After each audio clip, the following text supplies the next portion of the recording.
the heritability of this vitamin D concentrations varies widely in the literature from 0 to 86%.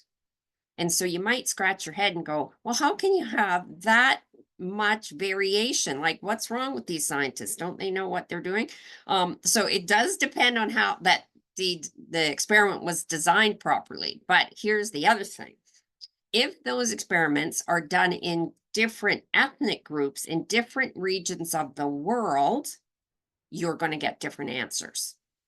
And I know one of the things I want to do when I get time is just go through all of those studies and actually try to see if I can't partition that out a little bit to see, where those studies were done, take the good quality ones, try and figure out, where is that variation coming from. But it most likely, that huge amount, 0 to 86, is where those studies were done.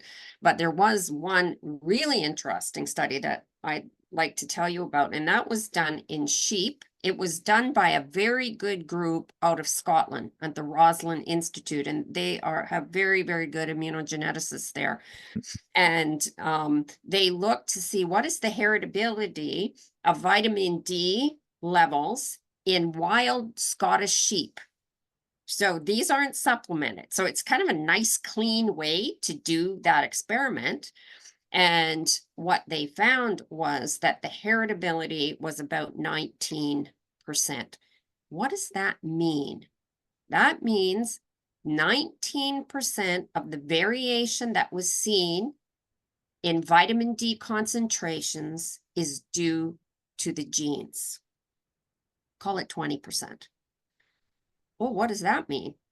That means the other 80% of the variation is due to the environment. And so now we go all the way back to this gene by environment interaction that we started talking about at the beginning, because genes are influenced by the environment. Some people are quite shocked by that. And, they see, oh, heritability, it's only 20%. That's ridiculously low, but it's not really. You can make genetic selection on that. And later on, if I can, I'll show you some slides that definitely show that we could select for improved vitamin D metabolism.